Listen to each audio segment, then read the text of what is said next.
Key questions proposed to use in analyzing issues include all of the following except, okay, they include who is affected by the issue, who is in the position to exert influence, and who ought to care about the issue. The most serious danger of using conventional approach to business ethics is lapsing into ethical relativism. The ethical principle that states we should always act so as to produce the greatest ratio of good, utilitarianism. The conventional approach to issues management includes all the following.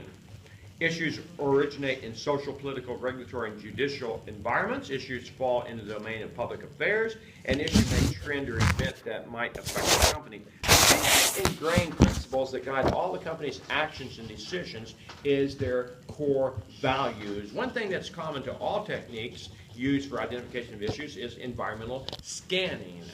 The principal distinction between the conventional and strategic management approach is how broadly the idea of issues is conceived. The overall management process that strives to identify corporate purpose and its position to a firm relative to the market environment is strategic management. The approach to business ethics in which we compare a decision or practice to prevailing norms is the conventional approach. The main idea behind corporate public policy is a firm must give specific attention to issues in which basic questions of right, wrong, justice, fairness, public policy reside. The best stage at which to address a developing issue is at the felt need stage. The strategy level that asks what business the firm should be in is the corporate level.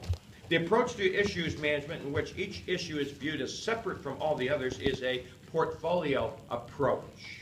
The concept of enterprise-level strategy is the idea that best links ethics to strategy. The critical factor in success of codes of conduct is whether or not the code is a living document. The issues management processes contain two basic functions, planning and implementation.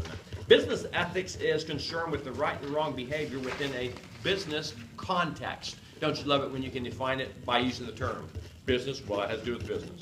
One of the most powerful ethical tests is the test of making something public. Absolutely. You wake up the next morning, it's on the headlines in the newspaper. How does it make you feel? Which of the following is not one of the four stages of crisis? The four stages of crisis are prodromal stage, the acute crisis stage, and chronic crisis stage.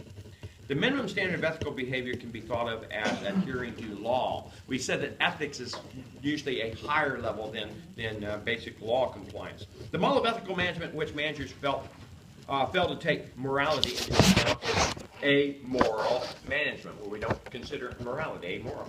It's all about the bottom line, profit. An ultimate objective of issues in crisis management is to increase the organization's social responsibility to stakeholders.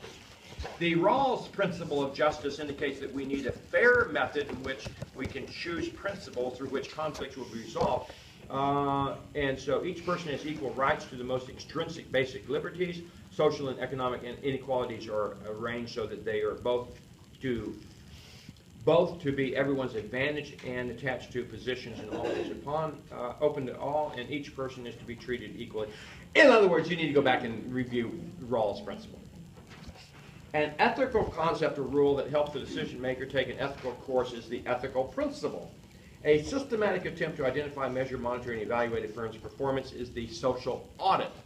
A lot of these things are covered in today's lecture. The key operating question of immoral management is can we make money with this action regardless of what it takes? Okay, that's immoral. How can we make more money on it? The area of ethics that is concerned with supplying and justifying a coherent moral system is normative ethics. The key operating question of amoral management is, can we make more money? A redundant slide. Which of the following is not one of the steps in strategic management process? Some of the steps are goal formulation, strategy implementation, environmental analysis. Business level strategy seeks to determine how a firm should compete in a given industry. I think that was a duplicate question. The ethics question, how do we get from what is to what ought to be, is a practical question. The ethical management model that conforms to a high standard of behavior or professional standard is moral management. The individual hypothesis regarding the ethical management model is that individual managers utilize all three of the models at different times and situations. The immediate result of environmental scanning is often publication of an in-house newsletter that is distributed throughout the company. Functional level strategy attempts to integrate the firm's activities to accomplish its goals.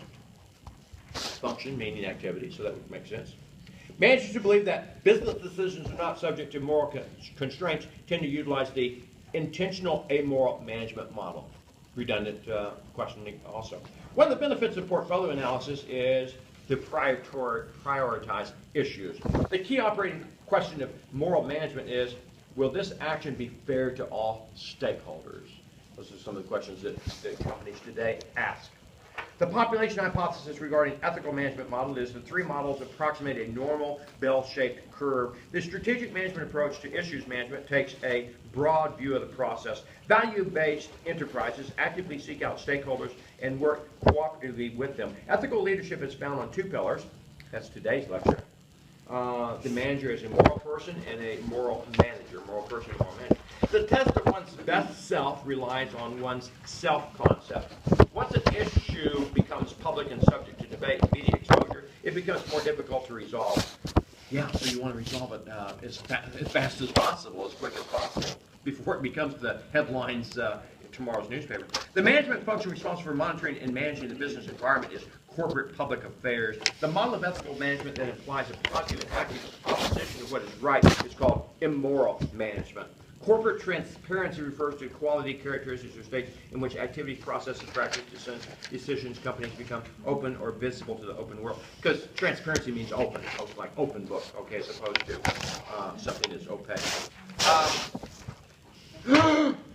There you go. That's the exam. Any questions? Can you repeat that? Can you start over? Can I repeat that? Can you repeat the first? Okay. Oh my god. I'm about to go. Yeah. He's not gonna repeat it. Did you catch the first part? I just, whatever I could remember, like, Let me see.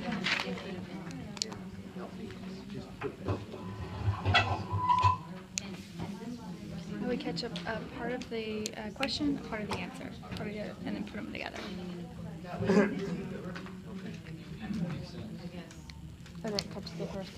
I didn't catch the first part because he started talking and I was like, who ought to care? Lapse, ethical, relativism.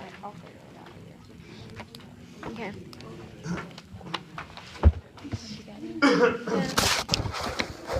Okay, now I can't talk anymore. It was like an auction.